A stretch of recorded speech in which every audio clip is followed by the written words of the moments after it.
Atenção, atenção. Acomodem-se, por favor. Boa tarde. Nós vamos iniciar agora uma mesa redonda de fundamental importância. É uma mesa redonda do dia a dia, que é a prática de esportes e morte súbita. Todos nós nos lembramos, há muitos anos atrás, quando um jogador do São Caetano, o Serginho, teve uma assistolia durante um jogo com o São Paulo, lá no Morumbi, e não pôde ser recuperado. Ele tinha uma cardiomiopatia hipertrófica, sabia que tinha, e como ele mesmo disse ao seu médico atendente, eu só sei jogar futebol. Então foi-se. E, mais recentemente, num treino do Botafogo, um jogador jovem, Birubiru, que tinha sido submetido a uma ablação com o Dr. Saad, no Rio de Janeiro, eu não sei se era por fibrilação atrial ou por um ataque... Hein? Dupla via nodal. Eu sei que ele teve uma sistolia também, eu não sei como está na bio. Tá bem. Bom, então por aí, e outros exemplos em todo o mundo. O fundamental é uma das palestras que serão proferidas aqui, a prevenção. Aí está a chave para tudo, mas eu não vou roubar a cena. Então aqui temos o Dr. Stier, que é um dos chairpersons, Dr. Silvio Barberato, que todos conhecem, é um chairperson também, e nós vamos ter várias palestras. Então, temos a primeira, doenças estruturais e morte súbita. Quem vai falar é o Dr. Antônio Carlos Avança Júnior, de São Paulo. Agora eu passo o microfone para o Dr. Stier, que vai comandar essa sessão. Dr. Stier, por favor. Obrigado, doutor Hélio, com satisfação. Essa é uma atividade em conjunta do Congresso Paranaense de Cardiologia com o Simpósio Internacional do DERC, o Departamento de Ergometria e Reabilitação, Departamento de Exercício da Sociedade Brasileira de Cardiologia. E com satisfação, era a primeira sessão, então várias sessões até o sábado envolvendo, que vai culminar com a sala DERC, que no sábado todo, atividade só da atividade do exercício, no sábado pela manhã. O primeiro apresentador, então, apresenta o Dr. Antônio Carlos Avanza Júnior, que é mestre em Fisiologia e Cardiovascular pela Universidade do Espírito Santo, é doutor em Cardiologia pela Faculdade de Medicina da Universidade de São Paulo, fellow do European Society of Cardiology, e é professor titular da disciplina de Emergências Clínicas da Universidade de Vila Velha e presidente do Grupo de Estudos em Cardiologia do Esporte do DERC. O doutor Antônio Carlos Avanza vai abordar o tema doenças estruturais e morte súbita. Só colocando a todos, vão ser apresentações de 15 minutos, e que a gente vai pedir a gentileza que todos se detenham no espaço de tempo, para que a gente tenha algum tempo de discussão que vai ser de grande valia. Obrigado. Boa tarde a todos. Já fiz o agradecimento à comissão, e principalmente ao doutor Stier lá fora. Tem 15 minutos para falar de 4 temas rápidos. Vamos tentar abordar de uma forma rápida. Vocês desculpem se eu for passar rápido, mas eu tentei fazer o máximo para poder encurtar e tentar passar as principais mensagens, e depois a gente discute. Então, a gente vai falar de cardiopatia estrutural e morte súbita, e a gente sabe que hoje a principal causa, entre as doenças que levam à morte súbita, as cardiomiopatias ou as cardiopatias estruturais são as primeiras, predominantes principalmente cardiomiopatia hipertrófica em primeiro lugar, a displasia ritmogênica de ventrículo direito e o paciente com miocardiopatia dilatada, não isquêmica. Eu vou abordar no final também um pouquinho com vocês sobre miocárdio não compactado. E o substrato fisiopatogênico ou fisiopatológico da arritmia e morte súbita é sempre a fibrose. tá? Essa fibrose, esses indivíduos que apresentam fibrose, eles podem evoluir com insuficiência cardíaca e eles têm geralmente alterações dos mecanismos iônicos. E esses pacientes, os dois mecanismos geradores geralmente de morte súbita nesse paciente, fibrose e fração de ejeção baixa. E os atletas têm uma probabilidade muito maior de fazer. Por quê? Porque eles têm um gatilho. Então, eu tenho um substrato, que é a fibrose, desse paciente, e com gatilho da atividade física, esses pacientes podem desenvolver taquicardia ventricular, fibrilação ventricular e morte súbita. A cardiomiopatia hipertrófica, dentre elas, é a principal. E é extremamente, se você for ver no contexto das outras cardiomiopatias, ela tem a prevalência alta. Cerca de 1 a cada 200 ou 500 pessoas, tá, da população geral tem cardiomiopatia hipertrófica. Desses, apenas 10% têm um diagnóstico, sendo que 6% são sintomáticos e 4% desses indivíduos não apresentam sintomas. A gente, para estratificar esse paciente, paciente que é atendido com cardiomiopatia hipertrófica, o atleta com cardiomiopatia hipertrófica, a gente usa história familiar, teste de esforço, a monitorização com Holter, ressonância magnética e o screening familiar ou screening genético. Então a gente vai falar hoje que a gente tem, mostrar alguns trabalhos para vocês, mostrando da importância, principalmente da ressonância, e o que nos levou a ter, agora em 2019, a publicação do novo guideline com estratificação de risco de morte súbita nesse paciente. Então veja a importância da gente ter e avaliar esses pacientes. Eu tenho aqui um exemplo, no mesmo atleta com 24 anos, assintomático. Um eletrocardiograma, fenotipicamente uma cardiomiopatia hipertrófica, sendo que esse mesmo atleta pode ter ressonância magnética e teste de esforço normal, ou ele pode ter apresentado ao teste de esforço ou Holter uma taquicardia ventricular não sustentada e ter fibrose à ressonância magnética. A conduta nesse paciente, ou o acompanhamento desse paciente, vai ser totalmente diferente. Então, o que a gente tem também, outra coisa de ficar bastante atento, que a ressonância é uma coisa importante, eu botei esse slide no meio só para a gente avaliar, que um dos fatores que a gente tem, quando a gente vai estratificar risco, é a espessura do septo interventricular. Tá? Então, o ecocardiograma, às vezes, para a gente, ele subestima a medida do septo interventricular, mostrando para vocês que qualquer paciente, fenotipicamente, tem eletrocardiograma de cardiomiopatia hipertrófica, deve ser submetido à ressonância magnética. Ressonância magnética é outro fator importante na ressonância magnética que a gente vê hoje, principal, é a fibrose miocárdica, é quantificar a fibrose miocárdica desses indivíduos. E sabe, né, por que quantificar a fibrose? A maioria dos trabalhos, eu separei 2 aqui para vocês para mostrar o seguinte: os indivíduos com cardiomiopatia hipertrófica sobrevida, eles já tratam, esse trabalho aqui mostrou que a fibrose é tão importante ou mais importante do que os outros fatores de risco tradicionais. Então, os indivíduos que apresentam fibrose importante, a ressonância magnética, eles têm uma sobrevida muito menor do que os indivíduos com cardiomiopatia hipertrófica sem fibrose. Um outro trabalho também que mostrou a mesma coisa, a curva de sobrevida é bem menor nos indivíduos com cardiomiopatia hipertrófica com fibrose miocárdica do que aqueles que têm cardiomiopatia hipertrófica sem fibrose. Então, baseado nisso, o Maron sugeriu os critérios modificados para estratificação e prevenção primária e secundária de morte súbita nos pacientes com cardiomiopatia hipertrófica. Então, história familiar de morte súbita ainda continua sendo um fator importante, espessura de parede acima de 30 milímetros, síncope de improvável causa vasovagal, quando você descarta síncope vasovagal, taquicardia ventricular não sustentada, principalmente na presença de cicatriz, fibrose maior que 15% da massa do ventrículo esquerdo, disfunção sistólica de ventrículo esquerdo, com fração de ejeção abaixo de 50%, aneurisma apical de ventrículo esquerdo e alguns fatores de contrapeso, idade, geralmente acima de 60 anos, aumento anormal da pressão no esforço, obstrução de via de saída e fibrose moderada. Então vejam que a fibrose entrou como fator de risco tão importante quanto ou mais importante do que os demais fatores tradicionais.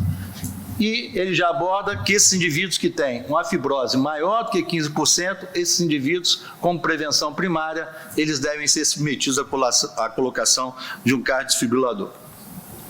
alguns trabalhos para mostrar, só para poder ver minhas conclusões finais, vários trabalhos com relação à cardiomiopatia hipertrófica, só para mostrar para vocês como é que a gente aborda e como é que a gente acompanha a cardiomiopatia hipertrófica. O que fica para vocês? Ressonância magnética e ecocardiograma, eles podem ser divergentes, então a importância de fazer ressonância em todo indivíduo com fenótipo de cardiomiopatia hipertrófica. A quantificação da fibrose é importante, não há resposta fácil e universal para a cardiomiopatia hipertrófica, evitar sedentarismo, mesmo que esses indivíduos tenham diagnóstico, fazer alguma atividade, restrição muito raramente e calibrada, programa de exercício supervisionado nesses pacientes seria o ideal, tendência cada vez mais liberal na conduta desses pacientes e a decisão compartilhada para aquele atleta que tem genótipo positivo e fenótipo negativo. Quer fazer atividade física ou não, né? Na nossa opinião, nossos atletas com cardiomiopatia hipertrófica, genótipo positivo e fenótipo negativo, eles fazem, são liberados para atividade física e são monitorados de uma forma mais frequente. A displasia ritmogênica de ventrículo direito. A displasia de ritmogênica de ventrículo direito é muito mais rara do que a cardiomiopatia hipertrófica, correspondendo a 1 a cada 5.000 pessoas na população geral. O diagnóstico, o prognóstico está baseado na disfunção de ventrículo direito, na presença de arritmia ventricular, no risco, na estratificação se esse indivíduo tem morte súbita e na progressão e substituição do tecido miocárdico por fibrose. Outra coisa muito importante nos pacientes com displasia ritmogênica de ventrículo direito é a genética. Cerca de 60% dos indivíduos que têm displasia ritmogênica de ventrículo esquerdo, eles apresentam mutação nos genes dos desmossomos. Então, isso é um fator importante que a gente vai discutir mais na frente, independente de qualquer coisa, o indivíduo com displasia ritmogênica de ventrículo esquerdo ou com gene para displasia ritmogênica de ventrículo esquerdo, ele tem contraindicação de ser atleta de alto rendimento. Aqui é só para mostrar para vocês, gente, não dei tempo de passar, mas os mecanismos pelos quais essas alterações nos desmossomos podem levar à morte súbita, alterações de canal iônico, alteração de transcrição de gene, alteração nas junções de gap, tá? E alteração, que isso tudo leva a fibrose, levando ao automatismo e alteração dos mecanismos de reentrada e levando as taquicardias e fibrilação ventricular. O diagnóstico que a gente tem, segundo a Task Force, que a gente tem, são os indivíduos que fazem taquicardia ventricular com padrão negativo em V1, D2, D3 AVF, que ataque a arritmia típica do paciente com displasia ritmogênica de ventrículo, de ventrículo direito, as extracístoles com padrão de ventrículo direito, tá? Padrão de via de saída de ventrículo direito, tá? Padrão de BRE, e os indivíduos que têm onda T invertida em V1, V2, V3 e a famosa onda Epsilon. Além do diagnóstico pela ressonância magnética, mostrando as alterações discinéticas ou acinéticas de ventrículo esquerdo e a baixa de ventrículo direito e a baixa fração de ejeção também de ventrículo direito. E a genética, que eu botei bastante nesse slide aqui para frisar, o teste genético não deve ser utilizado para diagnóstico na cardiomiopatia, na displasia ritmogênica de ventrículo direito. E a importância da genética, então, gente? Aquele paciente que vocês pegam, tá? Ou que foi estratificado, o atleta que foi estratificado, quer por qualquer motivo, isso não é um exame que se pede de rotina, e ele tem teste genético positivo para displasia ritmogênica de ventrículo direito. Libera ou não libera para atividade física de alto rendimento? Por que não libera? Vejam que esse trabalho aqui mostrou 87 indivíduos que eram atletas, tá, participando de endurance, foram seguidos por um período mais ou menos de 8 anos, e vejam que os indivíduos que fizeram atividades físicas mais vigorosas, eles tiveram mais eventos, mais taquiarritmia, mais morte súbita do que aqueles indivíduos que fizeram exercícios leves. Outro trabalho que mostra a mesma coisa, comparando os pacientes com displasia ritmogênica de ventrículo direito, exercício, tá? Exercício, né, intenso, exercício moderado e exercício leve. Vejam que os indivíduos que fazem exercício intenso têm muito mais eventos do que os pacientes que fazem exercício leve. E essa estratificação dos fatores de risco, fatores de risco menores, fatores de risco maiores, tá? Os indivíduos de alto risco têm que colocar implante de CD, de risco intermediário, de CDI, desculpa, risco intermediário é duvidoso, e os pacientes de baixo risco, só com marcador genético, esses indivíduos não precisam de colocar o desfibrilador, eles são baixo risco, porém, eles não devem ser incentivados à liberação para atividade física de alto rendimento. Vou passar isso aqui mais rápido, senão não vai dar para a gente falar tudo.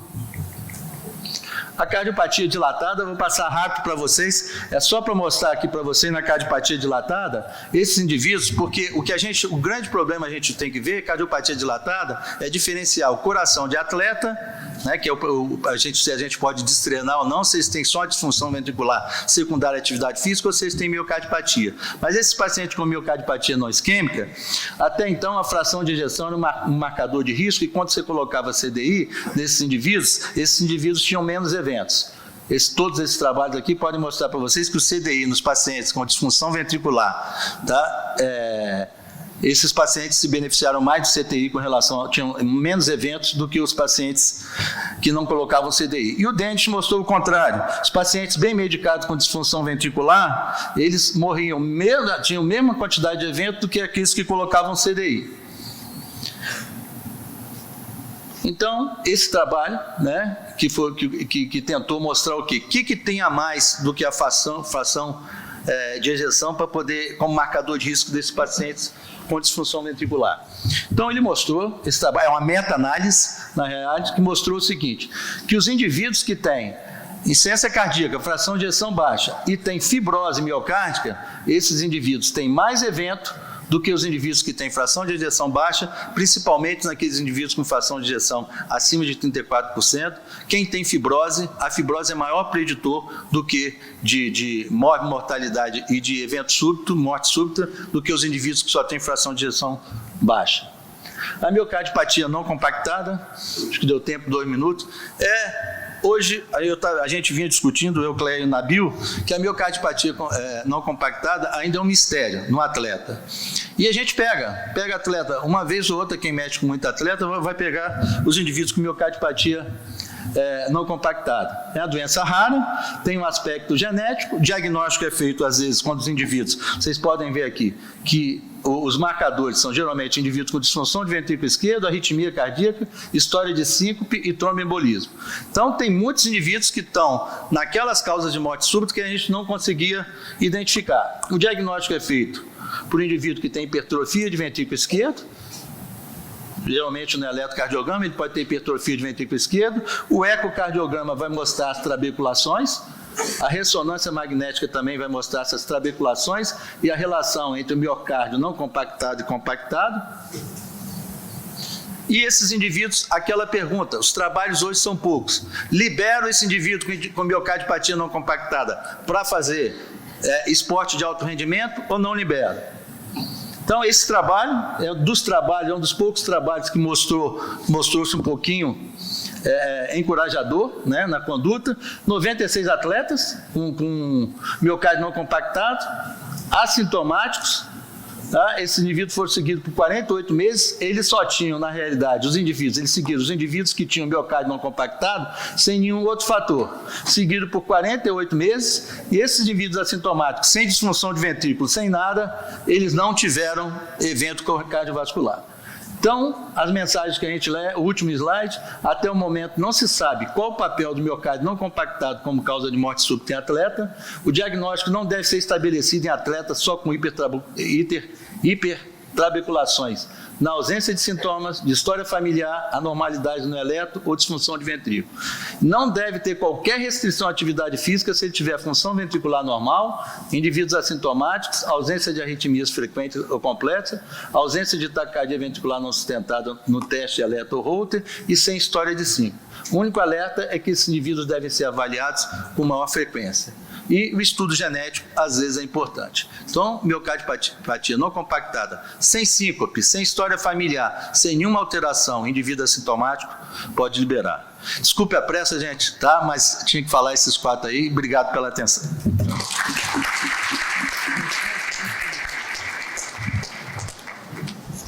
Bom, dando continuidade, então, à nossa sessão DERC Atletas e Morte Súbita, eu gostaria de chamar a nossa próxima apresentadora, doutora Cléia Simone Sabino de Souza Colombo, especialista em cardiologia, ergometria e medicina esportiva, mestre em cardiologia pela St. George University of London. Doutora Cléia, 15 minutos. Boa tarde a todos. Eu queria agradecer o convite da comissão organizadora e dizer que é um prazer estar participando de um evento de tão alto nível como o que está sendo organizado aqui. Obrigada. Bom, eu vou falar para vocês sobre se as mulheres atletas morrem menos, mito ou realidade?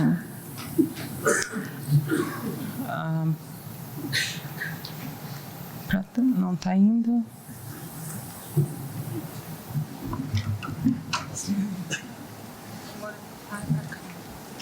Bom, não tenho nenhum conflito de interesse, a não ser que eu sou mulher. Bom, quando a gente fala sobre morte súbita em atletas, nós já sabemos que a maioria da informação que a gente tem vem da mídia. Então, se nós lembrarmos nos últimos anos, os casos que foram acontecendo e divulgados, a grande maioria foram homens, né? Que nós lembrarmos aí jogadores de futebol, de basquete e isoladamente a Florence, que era aquela corredora. Então, a partir daí, a gente já tem a ideia de que a morte súbita é mais comum nos homens atletas e está descrita como cerca de 10 vezes maior nos homens em relação a mulheres atletas. Isso também em atletas amadores e recreativos, com uma incidência ainda menor nas mulheres. Esses dois estudos podem demonstrar esse achado.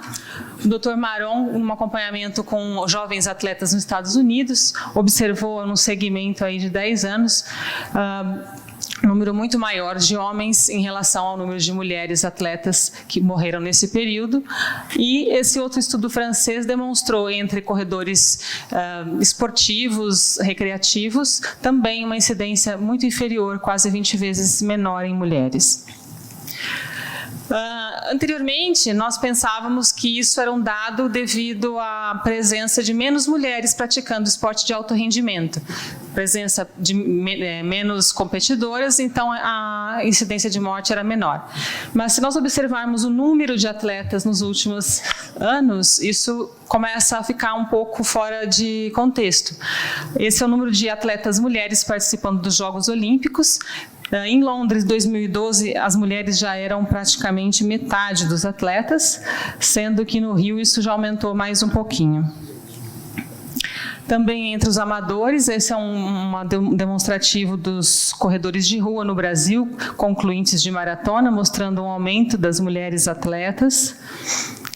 E esse é um estudo que comprova isso, que observou maratonistas durante aí, uns 10 anos e mostrou que as mulheres, na verdade, aumentaram a participação nas maratonas, porém a morte súbita, a parada cardíaca, ocorreu menos entre as mulheres. Então não é verdade que tem menos mulher participando e morrendo menos por causa disso.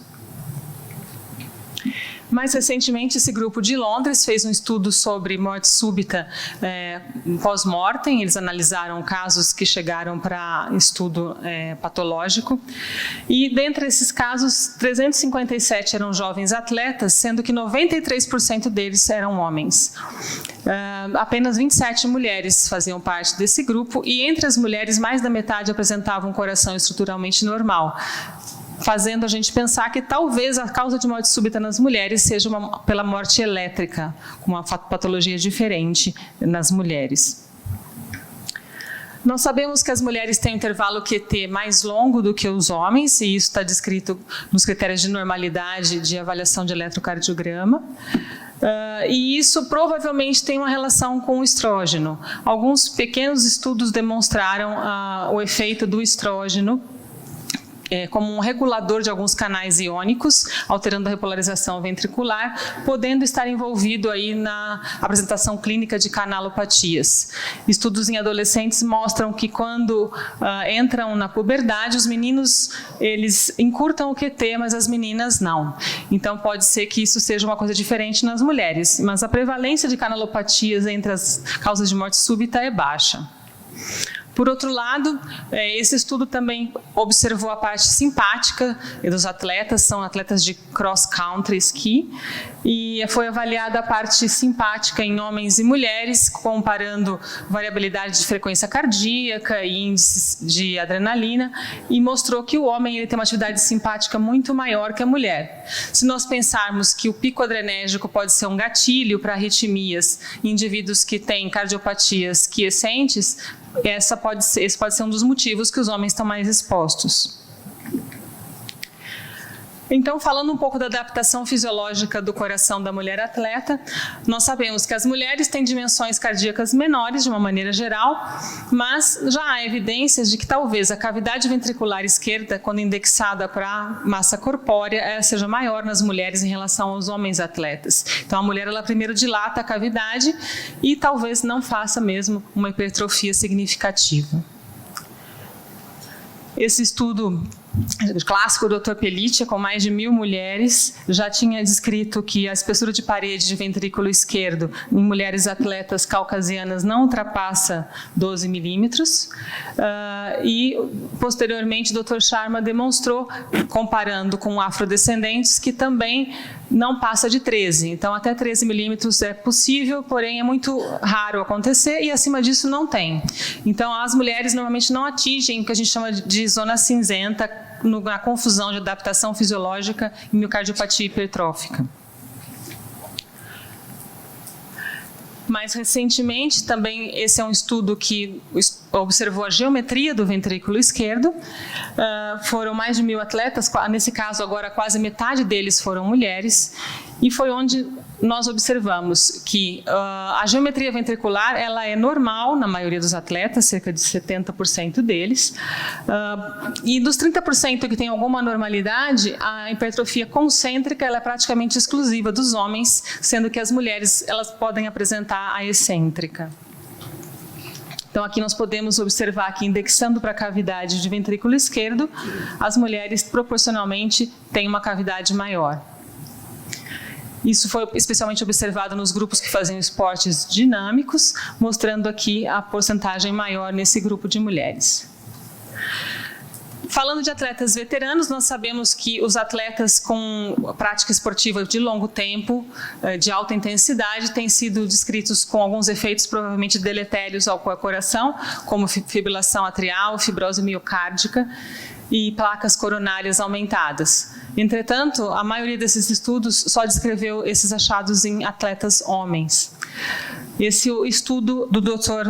Mergani, também com o Dr. Sharma, eles observaram vários atletas em vários aspectos, aí um segmento maior, e em comparação com os sedentários, eles apresentaram mesmo um maior índice de placas coronárias, fibrose miocárdica, fibrilação atrial e até taquicardia ventricular, excluindo outros fatores de risco. Nesse grupo tinha 30% quase de mulheres, e isso de novo não foi observado em nenhuma delas. Esse outro estudo é um estudo feito só com maratonistas mulheres, que tinham completado pelo menos 47 maratonas no decorrer aí de 15 anos, e comparado com as sedentárias, as maratonistas apresentavam menos placa coronariana. E em relação à fibrilação atrial, a mesma coisa. Essa meta-análise observou um aumento de fibrilação atrial nos homens atletas, porém nas mulheres parece que o exercício foi até protetivo.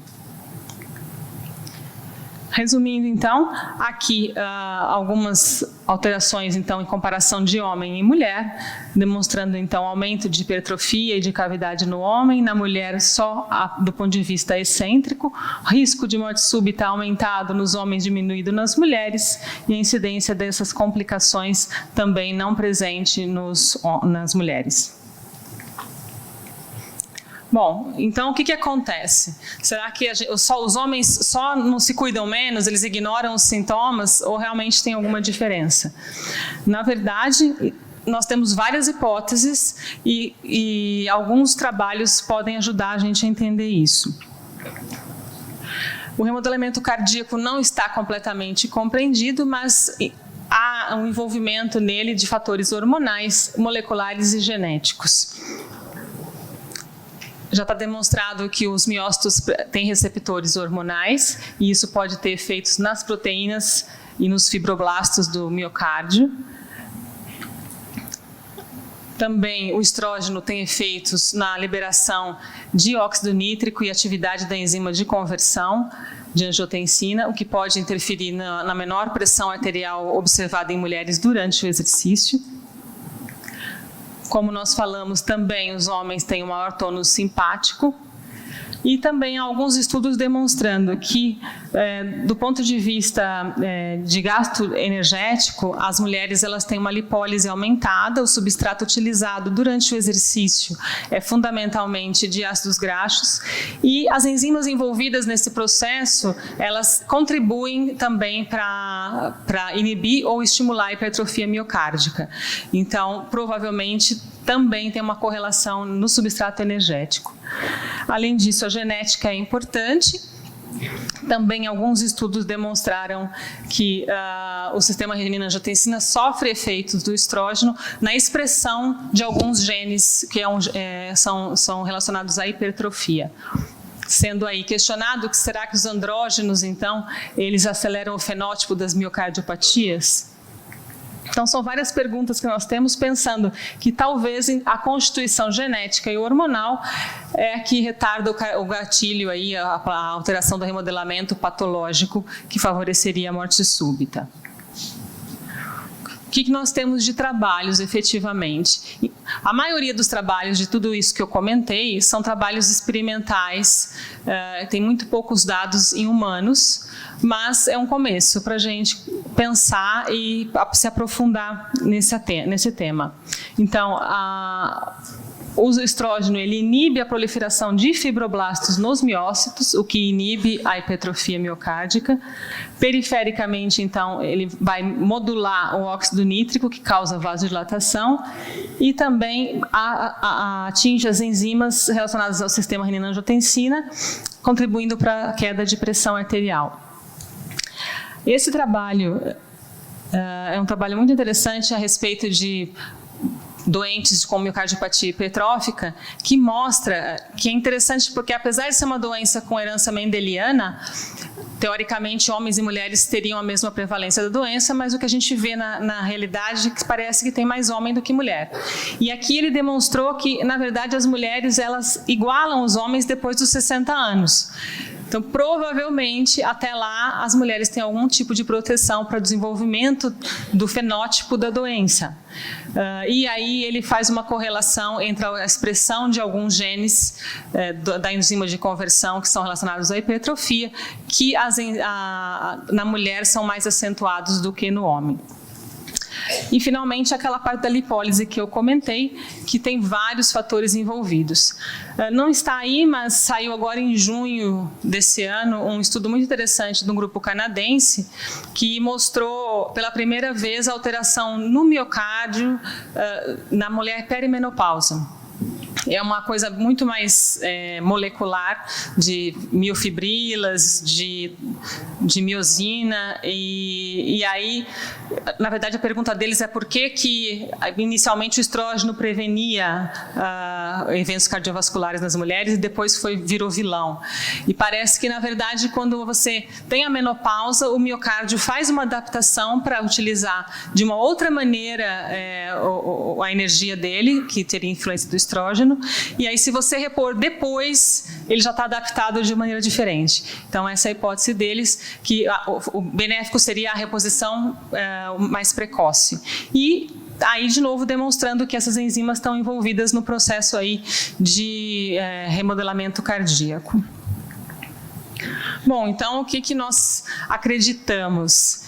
Que realmente os hormônios sexuais e os fatores genéticos têm o seu papel no remodelamento cardíaco e que, uma vez que a gente consiga entender isso, provavelmente nós vamos conseguir prevenir mais mortes súbitas no esporte.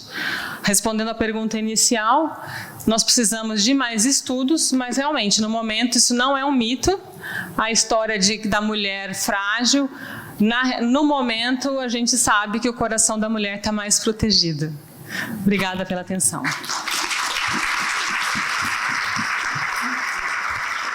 Obrigado, doutora Cléa. dando continuidade. Now I'd like to call our next presenter, Professor Natalia Moroz-Vadalaska. She's a professor from the State University of Belarus and research focused on sports cardiology. She will tell us about imaging methods in risk stratification of sudden death. Bom dia. In reality, sudden death could be because of different causes. And why doesn't it work?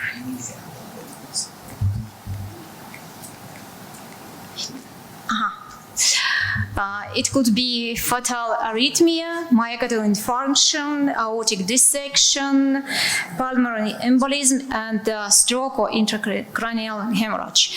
And as you can see, many cardiac causes has prevalence in the origin of sudden death. So we first will discuss about sudden cardiac death. Sudden cardiac death statistic is not very pretty. 17 million people per year, and has deaths, cardiac deaths, and sudden deaths, approximately a quarter of them. In less in women and more in men, but still the number of high. If we will compare with athlete deaths, sudden deaths, you can see that 4.6 person per 1 million. It's not so high, but the death in athletes is public and very dramatic. That's why many people knows about it, about death in athletes, and speak about it a lot. But the death is reality not only for athletes, but also for any other people. And first death, probably somebody knows where was referred first death in athletes. At what continent? Europe, Eurasia, America, Africa, Australia. I only want to show that Belarus. Belarus is here on Eurasia. We are here in Brazil. We are very far from each from other, but the problem of sudden death is not different in our countries and in all world. First case of sudden cardiac death in athletes was referred in Athens in Greece. It was a not so young man, but still young, 40 years old, who was a professional long-distance runner, and he sent message from one to other town to refer the win of marathon of Athens in a Greek victory over Persia, and it was so many years ago that nobody knew what was the risk factor for this death, what was the family history, inherited risk factor, and also they had no any imaging, cardiac imaging. And was it possible? Of course not, because first stethoscope was introduced in 19th century, ECG also in 20th century, echo in middle of 20th century, MRI and SPECT PET middle and late in 20th century.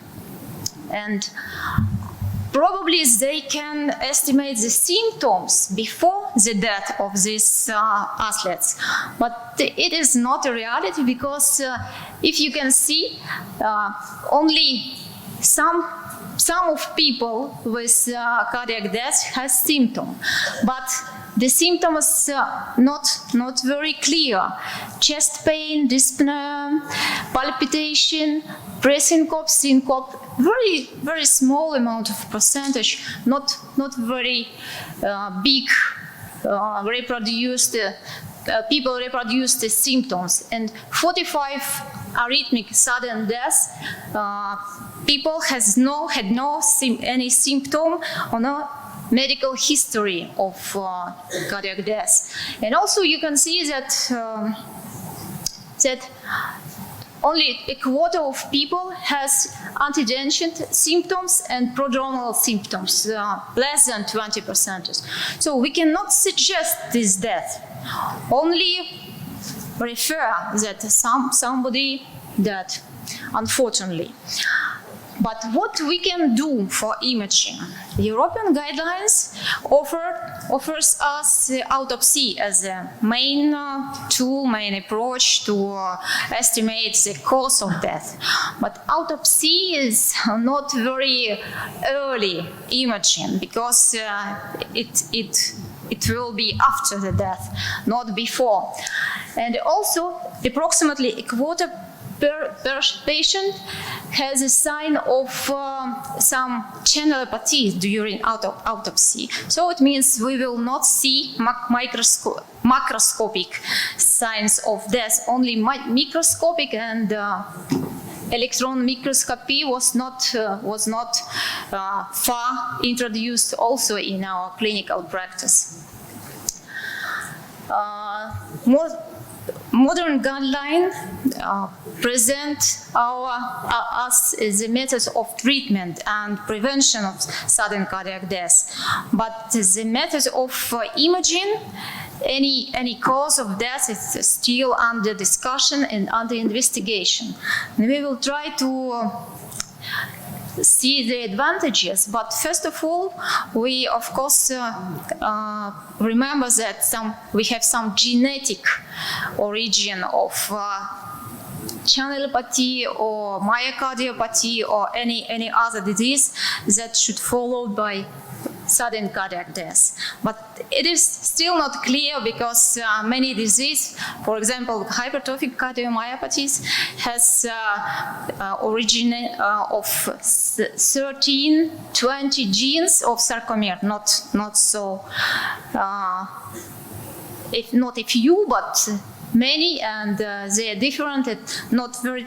This is very difficult to connect one gene with sudden death, with the case of sudden death.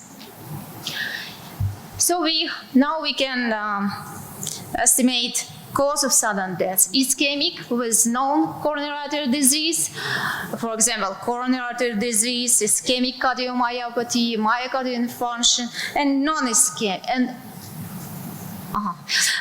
And the method for estimation of coronary artery disease is clearly shown in this slide. For example, PET-CT with referring normal blood flow, upper left picture, decreased upper blood flow, totally decreased blood flow, like in patient with microvascular disease, and locally decreased, regionally decreased blood flow in patients with coronary disease. And we can measure this flow and compare with angiography and treat patients who has abnormal flow in the bed of abnormal coronary artery. But we have some patients with an unknown coronary artery disease, and approximately half of them had cardiac arrest. No coronary artery disease and cardiac arrest. This is awful, almost 50%. Early indicator of coronary sudden cardiac death should be referred during ECG imaging.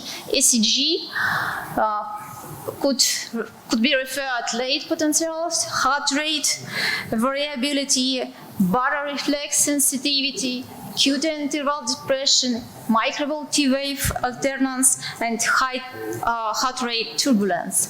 But many authors refer only association between these signs and sudden cardiac death, and indication for using of ICD for defibrillator, not like a strong correlation between the signs and sudden cardiac death. Non-ischemic origin, non-ischemic cause of sudden cardiac death may be dilated cardiomyopathy, channelopathy, hypertrophic cardiopathy, myocardial infiltrative disease, myocarditis, acute pericarditis. Antiarrhythmic treatment should also followed by sudden cardiac death because of increasing the absolutely refractory time of contraction, muscle contraction. One of example pro-arrhythmic effect of antiarrhythmic drugs is study Aristotle with digoxin using in atrial fibrillation patients. It was shown that patient with high level of digoxin in a plasma, more than 1.2 nanogram per milliliters, has dramatically increasing the number of deaths during the only 1 year, in spite of antiarrhythmic treatment and totally treatment of heart failure. So this also could be a cause of sudden cardiac death in that kind of people. Imaging in diagnosis of sudden cardiac death should be very different, but cardiac magnetic resonance is more clear. For example, this 54-year-old man with no significant medical history, he has a sudden onset of chest discomfort and multiple episodes of ventricular fibrillation. What needs external defibrillator and cardiopulmonary resuscitation. During the coronary angiography, mild coronary artery disease was referred, and left ejection fraction was significantly depressed. And by ventriculography, which is not common for our country to measure ejection fraction by ventriculography, we do it mostly by echo or MRI. Ejection fraction was 25%. Hemodynamic was stable, quite stable. Lungs were clear to auscultation and no jugular venous dilation. So it means no sign of heart failure. And regular rate and rhythm without murmur.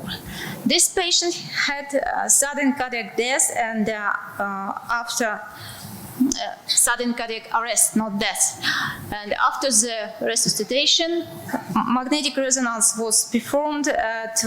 You can see fibrosis zone in interventricular septum, which could be a origin of ventricular fibrillation and sudden syncopal. Cardiac magnetic resonance could be used to differentiate different diseases, like not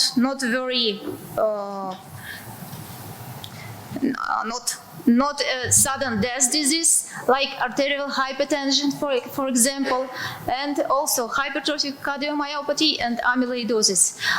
Before injection of gadolinium, you can see that the pictures are almost similar, and we cannot find differences and cannot suggest the episode of sudden cardiac death. But after the injection, enhanced signal from interventricular septum in hypertrophic patient and totally in myocardium.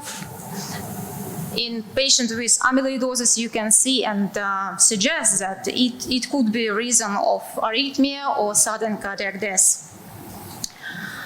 In case of dilated cardiomyopathy, we can use echo and MRI as a referred method for estimation of volume, thrombus, geometry.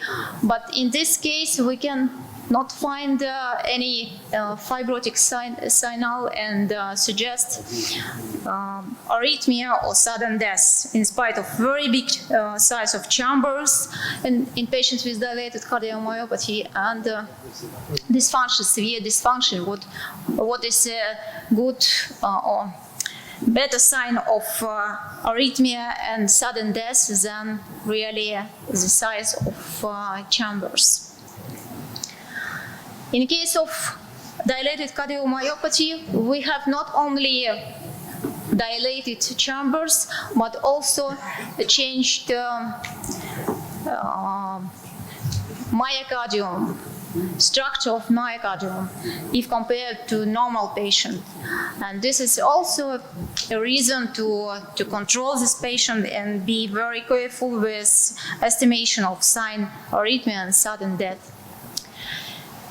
Among cardiomyopathies, almost two-thirds is a hypertrophic cardiomyopathy, which is the most often reason sudden cardiac death, not only in athletes. For example, this slide shows hypertrophy of myocardium in apex, right ventricle, left ventricle, less in interventricular septum. But during the imaging of patients with hypertrophic cardiomyopathy, we can see also fibrotic area, not one, also some fibrotic area, and suggests the place of extra beam and signal. In this patient, you can see huge hypertrophic interventricular septum, which is very, very clear should be a origin of extra beam and ventricular fibrillation and other cause of sudden cardiac death.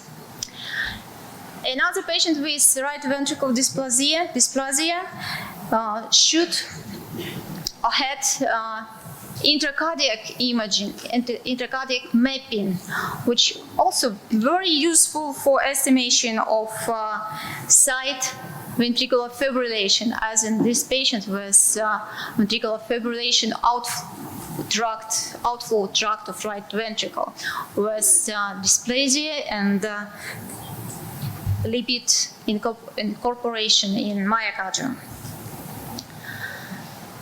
And imaging methods, these were cardiac death origin. Another part of sudden death or another cause of sudden death could be intracranial hemorrhage and stroke. And cryptogenic stroke is most often in person younger than 65 years old, and approximately 25–40%. And main source of stroke in young is foramen ovale, patent foramen ovale, which is persists in population, in healthy population, approximately in 25 to, it depends on reference and method of estimation, to 40%. What we can use for estimation of this cause of stroke and sudden death, not cardiac sudden death. We can use transthoracic echo, transesophageal, and also transcranial echo. But if we will score the sensitivity, of course, using the contrast, the sensitivity of every contrast method would be much higher. For example, contrast transthoracic echo sensitivity 89%, and contrast transcranial Doppler sensitivity 49, and specificity 94, and specificity 92%. This referred in European guidelines in management of patients with foramen ovale, and you can see how it clear seen that foramen ovale is not perceived in this patient because the contrast is completely in right atrium and then passed through the probe in left atrium. This could be reviewed during Valsalva maneuver, and this picture, this video present Valsalva maneuver, Brazilian Valsalva maneuver, but the patient not stroked, not had persistent foramen ovale, but he had arrhythmia. And this maneuver is very helpful for restoring, in this case, for rhythm, but we can also do this for estimation of foramen ovale, because patient is on the back position and we can clearly see, you see how it was restored the rhythm. Another cause of sudden death, not cardiac, non-cardiac sudden death, could be a stroke because of atherosclerotic plaque and stenosis of carotid arteries. In this case, we can estimate the diameter and the stability of plaque, but this is not very interesting case because we have patients with dysplasia, some kind of vascular dysplasia, and sure, in carotid vessel not seen clear, like in rose we see at the flowers but don't see sure. In this woman, young woman, I will finish. In this young woman, 32 years old, with no history of coronary artery disease or any cardiovascular disease, no risk factor. She had car incident 2 years ago, but no severe trauma. And step by step, during the throat pain, mandible pain, and neck pain, she went to otolaryngologist. No disease. Dentist, teeth extraction, persistence of throat pain and neck pain, neurologist, suggested stylocarotid syndrome. It means long stylus, like suggested insertion in carotid arteries. And she undergone carotid ultrasound, no disease. Enhanced carotid ultrasound with functional maneuver. Short in right common carotid bifurcation, teeny plaque in right and left common carotids. And you can see this shore was reconstructed during the CT angiography, and occlusion of not occlusion, but severe stenosis was found in internal carotid artery. And patient was undergone stenting because of symptom. But in case of no stylocarotid syndrome and in case of dysplasia, we have the same picture with long stylus, but no contact with carotid arteries, and we suggested so-named carotid dysplasia. And the main method, if patient has symptoms, it is stenting. But what we can do with patients with carotid web, if, for example, she is not symptomatic, she has no any neurological symptom, only pain, not typical pain, carotid web. So what we can use in imaging of sudden death, not only cardiac, screening of non-invasive teeny signs or fibrosis, have multimodal approach, and prevent by ICD for heart is clear defined, but by stenting for carotid is discussable. And I have to say thank you, my collaborators and group of medical university in Minsk for help presenting this data. Thank you. Obrigado.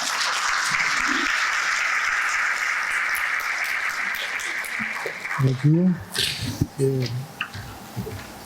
Para finalizar essa sessão, convidaria o Dr. Nabil Goraeb, bem conhecido de todos. O Dr. Nabil é especialista em cardiologia e medicina do esporte, é o chefe da seção do Cardiosport do Dante Pazanese e do HCOR em São Paulo, e é ex-presidente do DERC. E foi e foi um grande colaborador da viabilização desse simpósio internacional do DERC, que junto com o Congresso Paranense de Cardiologia, por isso o agradecimento.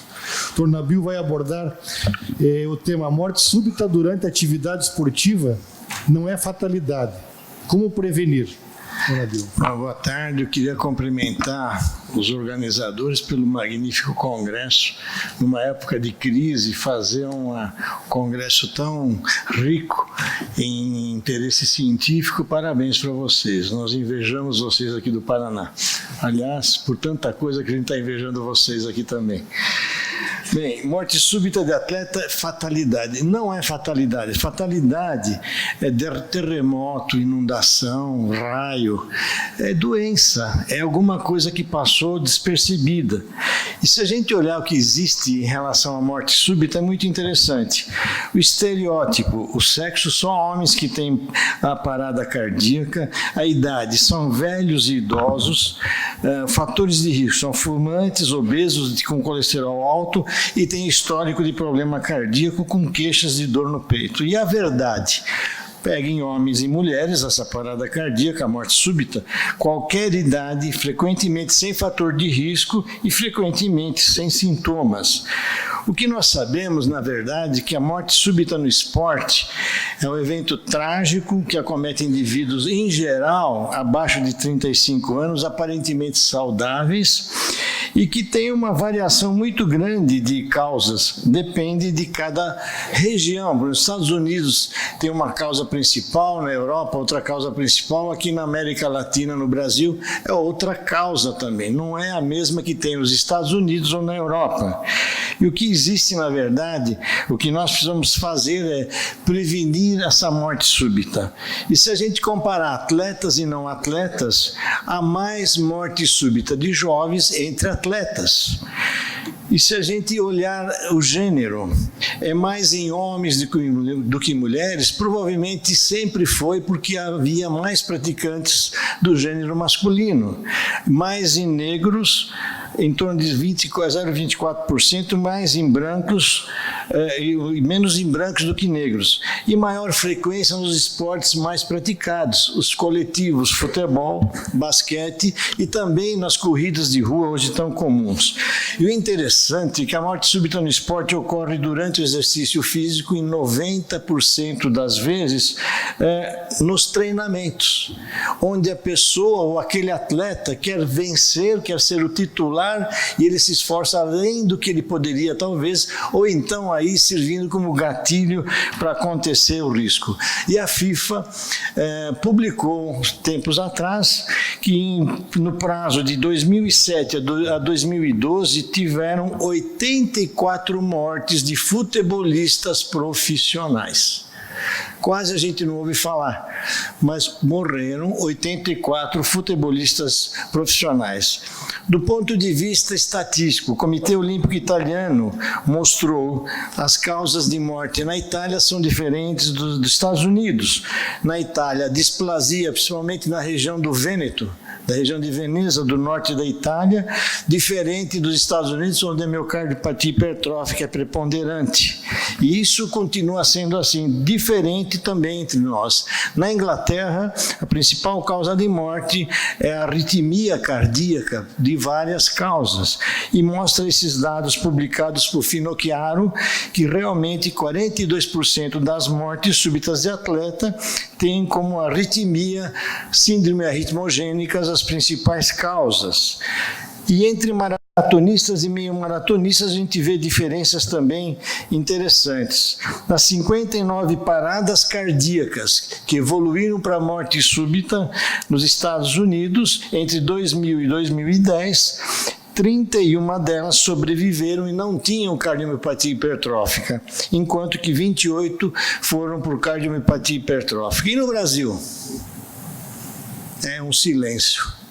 Nós não sabemos com realidade o que acontece. Nós sabemos porque, pela mídia social, eu fico sabendo que morreu um corredor no norte do Brasil, morreu outro corredor no sul do Brasil, morreu outro atleta no centro do Brasil. E a gente fica sabendo por informações leigas pela mídia. Mas mesmo assim, a média de pessoas que morrem oficialmente com atletas são uma média de 20 a 25 casos por ano no Brasil. Esse é um número interessante que a gente tem mantido de ouvir nos últimos 10 anos. 90% das mortes são de causas de cardiopatias, e o que mais preocuparia, chamadas mortes com coração normal, 2%.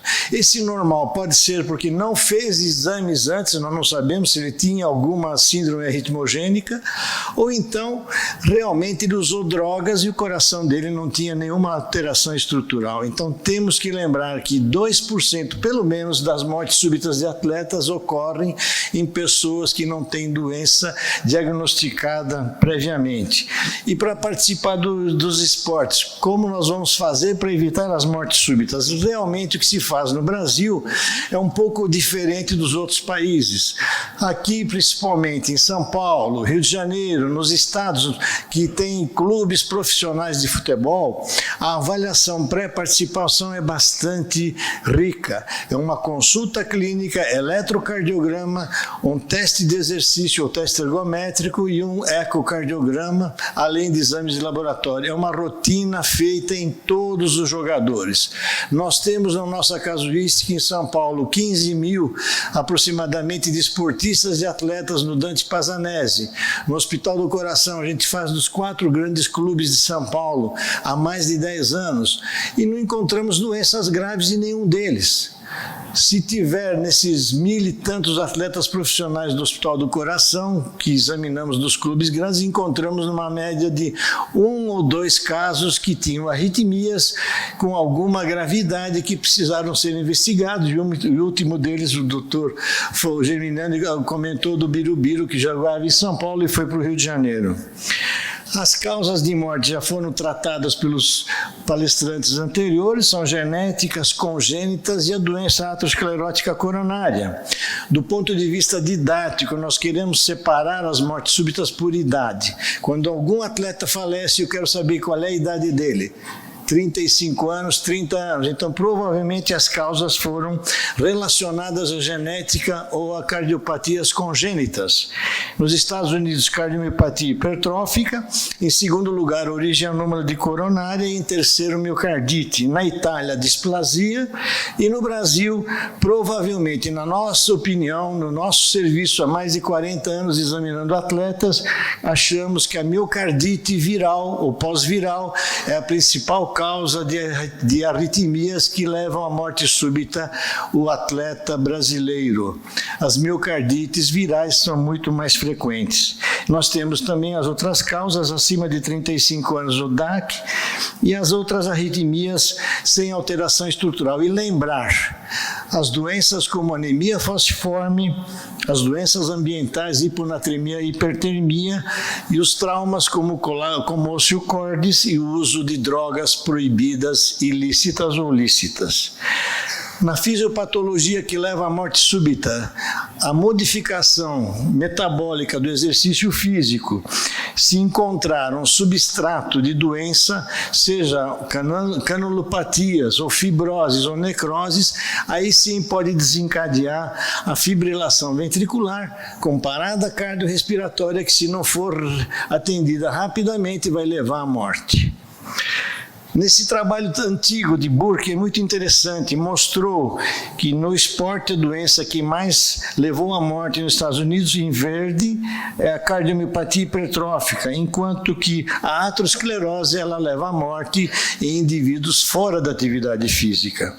E já foi comentadas as doenças estruturais que levam à morte física. Só para relembrar, cardiomiopatia hipertrófica, doença de Chagas, ainda existente em grande quantidade no Brasil, na América do Sul, as miocardites, o síndrome de Marfan, a displasia ritmogênica de VD e o miocárdio não compactado. O grande problema que eu quero deixar para todos é lembrar que um atleta é um profissional que vive só daquela profissão. Então, quando a gente tem que seguir alguma conduta de tratamento, temos que lembrar o que se faz para aquela doença como conduta, a diretriz das doenças, e não o que a gente vai achar naquele momento. Temos que seguir diretrizes estabelecidas para cada doença que nós diagnosticamos no atleta. Na dúvida, não tomar conduta sozinho, forme uma junta médica. Você vai afastar um profissional da vida que ele faz. E muitas vezes aquele momento que você fala da doença dele para o público, você destrói uma carreira profissional. E é importante lembrar que pode haver cura. E aí? Curou, mas ele já está com estigma de uma doença grave, então ninguém mais vai aproveitá-lo como profissional. E ele vai fazer o que na vida? Então é muito importante, quando se fizer um diagnóstico, ter muito cuidado com a divulgação desse diagnóstico, do jeito que é falado, para não deixá-lo sem possibilidade futura de trabalhar, se por acaso ele for curado.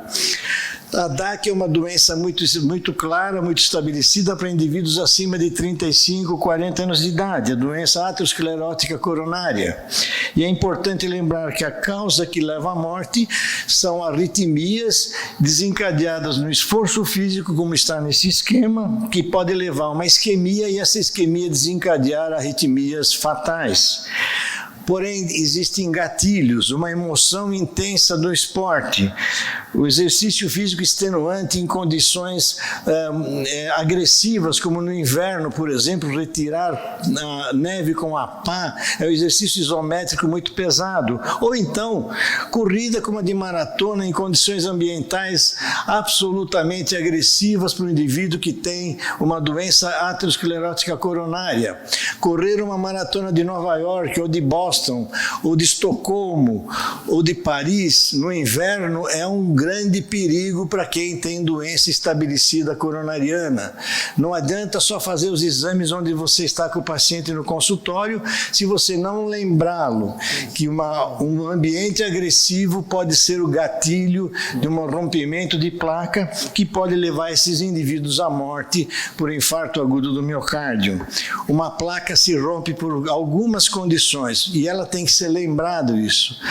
A própria condição do exercício físico disputado numa competição, a emoção do esporte pode causar uma situação que pode levar ao rompimento dessa placa de atermatose, que tem às vezes uma placa pequena que leva à morte, como nesse caso do campeão mundial de judô brasileiro de 39 anos, se preparando para disputar o mundial na Suíça, nunca havia ido ao médico na vida dele, e durante o treinamento de 4 horas de manhã, 4 horas à tarde, começou a ter sintoma de síndrome coronária aguda e foi feito o exame dele, ele estava infartando uma placa instável de no máximo 40% de obstrução.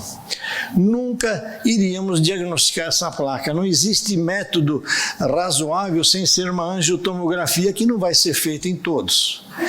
O que existe que pode ser o nosso grande chave do diagnóstico, fator de risco não controlado, uma hipertensão arterial leve não controlada porque é leve, uma dislipidemia, um aumento de colesterol, pouco aumento porque também não foi tratado porque é pouco aumento. Tudo isso pode desencadear um processo de aterosclerose que leva esse indivíduo a ter uma placa que não é diagnosticada pelos exames funcionais e que pode se romper por uma condição de agressividade ambiental ou do estresse no exercício físico intenso. Em relação às arritmias, a terminologia utilizada hoje é Sudden Arrhythmogenic Death Syndrome. Para esses casos, nós temos basicamente a síndrome de pré-excitação, Wolff-Parkinson-White, QT longo e curto, síndrome de Brugada e taquicardia ventricular polimórfica catecolaminérgica. E eu coloquei a fibrilação atrial do atleta, que é uma entidade nosológica recente, dos últimos 5 anos, que tem aparecido em ex-atletas que praticaram muita intensidade de exercício físico. Mais uma vez eu repito, seguir conduta padrão de diretrizes para cada doença. Nas dúvidas, formar junta médica, não ter vergonha de chamar colegas e discutir o caso. Considerar que o segundo foco a ser visto, além da vida dele, que foi o primeiro foco, é uma carreira profissional em jogo. E em terceiro, pode curar. e curado ele volta a jogar. Mas se ele já vier com o estigma de doente cardiopata, ninguém vai querer contratá-lo para jogar ou não vai deixá-lo praticar seu atletismo com qualidade, ganhando o seu dinheiro justamente. As causas não cardíacas de morte súbita no esporte: aneurisma cerebral, doenças pulmonares como tromboembolia pulmonar e DPOC, a hipertermia e hiponatremia, anemia e traço falciforme, comócio cordis e uso de drogas. Lembrar que o comócio cordis pode acontecer nos esportes que utilizam de agentes como golpe de karatê, bola de beisebol, disco de hóquei e a bola de futebol de salão, muito comum no Brasil, a chamada lesão do plexo solar, que se chama aqui no Brasil, de uma maneira errônea, mas é uma bolada que acontece na região do epigastro que pode provocar uma parada cardíaca chamada comócio cordis. Nesse caso que está no YouTube, o pai desse garoto de 16 anos filmando o filho no karatê, que levou uma pancada no tórax, ele flete o corpo e morre, e ninguém faz nada para ressuscitá-lo, porque ninguém esperava que ele tinha tido uma parada cardíaca. É lamentável porque nessa época não se sabia que isso podia acontecer. Esse caso foi descrito por Ber Maron e Mark Estes III e publicaram dizendo que isso é uma entidade nova chamada comócio cordis. Os gatilhos ambientais, hiponatremia, como na Gabrielle Anderson na maratona de Los Angeles 1984. E o uso de drogas, para a gente encerrar, lembrar que os anabolizantes têm efeito aterogênico, vasoespasmo e ação direta no coração, como as outras drogas estimulantes. E aqui um caso nosso de 16 anos, esse menino teve infarto agudo do miocárdio por uso de êxtase. 2 comprimidos de êxtase levou a infarto agudo em parede inferior desse menino que era atleta e usou essa droga proibida que é o êxtase. Lembrar que o anabolizante e o uso com outras drogas pode levar desde fibrilação atrial até fibrilação ventricular. E para encerrar, um trabalho feito por Sanjay Sharma, que faz uma pergunta extremamente interessante que a gente precisa estudar mais. Poderia o excesso de exercício ser cardiotóxico? E realmente alguns trabalhos mostram isso. Então, para responder à pergunta, a morte súbita no esporte é ou não é uma fatalidade? Não é fatalidade. Uma avaliação pré-participação competente e um atendimento de emergência competente, não aquele que o Birubiru teve no Rio de Janeiro, que ele teve uma síndrome vasovagal e todo mundo falou em parada cardiorrespiratória. Mas, enfim, tem que ser atendido e resolvido esse problema, porque assim a gente consegue avaliar os nossos atletas. As nossas diretrizes estão aí para todos, em 2 línguas, português e inglês, e que a gente tem que investir na avaliação de um atleta. Não se conforma um atleta, símbolo de saúde, morrer de uma maneira como se fosse um animal abandonado. E nós devemos lembrar sempre que as equipes que trabalham no campo, na atividade física esportiva, têm que saber um atendimento de BLS, Basic Life Support, pelo menos para poder salvar uma vida e não deixar esse garoto a praticar esporte. E para encerrar, doutor Arnaldo, pratique esporte não é quem quer, é quem pode. Essa peça que está aí demonstrada não pode ser um atleta. Ele não consegue olhar o pé dele.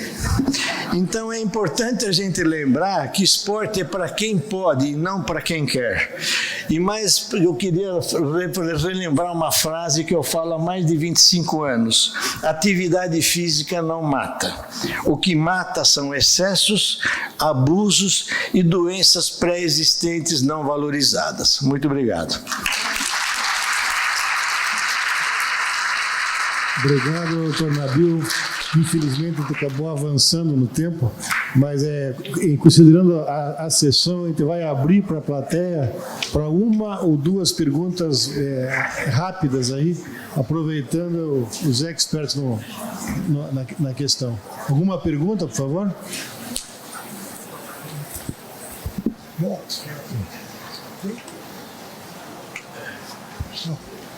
Bom, é uma pena que não haja perguntas, porque aqui entre nós essa mesa foi excelente. Então, por favor, identifique-se e fale. Mário Peixoto. Nabil, você recentemente fez alguns comentários em relação a treinadores de futebol, técnicos de futebol, que vem acontecendo de vez em quando problemas cardíacos. Inclusive, um dos últimos foi um técnico do Flamengo, né, que foi afastado e tal. Você fez alguns comentários a respeito disso, por favor. Na verdade, foram alguns técnicos, né? Tem o Abel Braga, o Muricy Ramalho. Eu posso dizer o nome deles porque foi matéria de televisão, então a gente não está fugindo da ética. E o Renato Gaúcho, entre outros, fora outros. O que nós encontramos, e está aparecendo muito, é ex-atleta, que praticou intensidade bastante, vamos dizer, importante na idade atlética dele, treinava mais do que deveria, estão desenvolvendo uma síndrome depois dos 60 anos, que é a fibrilação atrial desses ex-atletas. E nos estudos que começaram a ser feitos em vários lugares do mundo, encontraram alterações no átrio. E o que nós estamos percebendo, e parece que esse é o caminho, com a distensão natural ou fisiológica do átrio, formam pequenas fibroses milimétricas, e essas fibroses acabam sendo foco de fibrilação atrial nesses indivíduos. E o tratamento não tem outro, tem que ser a ablação, desde que seja realmente diagnosticada essa fibrilação atrial, que tem sido muito frequente em ex-atletas e começaram a aparecer ultimamente. E por estranho que pareça, não foi só técnico de futebol, apareceram ex-jogadores de basquete. Nós estamos com 8 ex-jogadores que estão em fibrilação atrial. Por quê? Porque talvez eles intensificaram muito o esporte na idade mais jovem. Mais uma última pergunta, por favor. Vamos lá. Quem vai falar? Eu. Anderson, da Federal do Paraná. Parabéns pela apresentação. Novamente, professor Nabil. Na questão do teste ergométrico, quando realizado no screening, tanto o ergométrico quanto o ergo-espirométrico, existe uma situação que nós estamos observando de uma superestimativa da capacidade cardiorrespiratória quando você segura na esteira e não segurando na esteira. Não sei se o senhor tem lido alguma coisa sobre isso. Qual seria a resposta de um atleta quando ele segura na esteira no teste ergométrico? No caso da capacidade cardiorrespiratória. Segurando na esteira? E não segurando. Então, é gozado que você lembrou um fato interessante, que o Dr. Romeu Meneghello, há muitos anos, ele comentava com a gente isso daí, que ele fazia o teste sozinho no começo da carreira dele de ergometria, há 30 e tantos anos atrás, e ele prestava atenção que as pessoas seguravam, faziam exercício isométrico, se segurando na esteira, e aí atrapalhava as medidas de pressão. E até hoje ele comenta isso. O problema é que medir pressão durante o teste ergométrico, ainda mais em alta velocidade de um atleta, eu tenho a impressão que é impossível calcular, achar um valor, medir um valor certo. Você se aproxima. É essa a impressão que eu tenho. Não sei se era isso que você estava me perguntando exatamente. Em relação à atividade cardíaca mesmo, a atividade elétrica do músculo cardíaco, se você já viu alguma coisa sobre isso? Não vi. Mesmo... Isso não aconteceu. Pelo menos eu não vi. Não sei se o Mastrocola pode responder isso. Mastrocola, você viu arritmias pelo fato de fazer exercício isométrico na esteira, que a pessoa se segura para não cair? Teve alguma arritmia por conta disso? É essa a pergunta que você fez? Porque a gente tem observado uma atividade parasimpática reduzida em testes usando a avaliação da atividade simpática e não simpática, pela variabilidade. Não é uma avaliação tão fidedigna, mas que tem observado em testes, segurando e não segurando em jovens estudantes. Então, não sei se em atletas teria essa mesma repercussão, por isso que era um questionamento sobre atletas nessa área. É óbvio que é melhor fazer sem segurar, não digo nem arritmia, eu não sei, isso aí que eu nunca vi, não, concordo com o Mastrocola. O que você tem visto, que às vezes a gente vê, às vezes é interferência, né, Mastrocola? E às vezes a gente não consegue avaliar totalmente, né? Porque geralmente a preferência da gente é que você fique atleta de alto rendimento, jogador de futebol, o Nabil faz, acho que o Rodrigo faz também. O atleta, ele é preguiçoso, né? O atleta de futebol, ele é preguiçoso. Não, do Vasco principalmente. Mas Duas coisas que atleta não gosta de fazer, jogador de futebol não gosta de fazer: fazer teste cardiopulmonar por causa da máscara e correr sem segurar, tá? O que eu vejo às vezes que pode ter interferência. Agora, sobre o que você falou, realmente não, tá? Não, assim, não vejo, eu não vejo interferência. Chega no último estágio, mesmo o triatleta, ele vai segurar, tá? Tem gente que para, tem colega, por exemplo, que para, fala, você chega, você atinge a frequência, o cara está na frequência máxima sem correr, quando ele começa a segurar, ele não passa daquela frequência que ele tem ajuda. Se puder fazer 100, melhor, mas eu não... Mastrocolo também, que tem mais tempo que eu, não dei não, tá? Olha, eu queria fazer um comentário aqui. Quando eu recebi o convite para presidir essa mesa, nem que fosse por encomenda, o Chico e eu, meu filho, estávamos em Oslo, atendendo o congresso da Academia Europeia de Neurologia. Eu agora estou me sentindo neurologista honorário, e fomos para Chicago, porque ele não conhecia Chicago, amou a cidade. E em Chicago nós fomos ao Museu de Ciência e Indústria e assistimos uma exposição temporária sobre wireless wear, a roupa do futuro. Então apareciam os trajes para os desportistas, todos com sensores, e o goleiro que volta e meia bate a cabeça na trave, no travessão é raro, mas na trave direita ou esquerda, e faz uma concussão cerebral.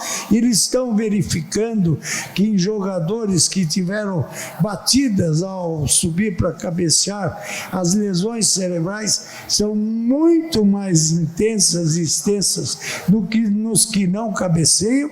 Então aparece uma fotografia, pena que eu não tivesse trazido o meu celular, uma fotografia de um goleiro com capacete e com os sensores distribuídos em todo o corpo. Isso é apenas a guisa de ilustração.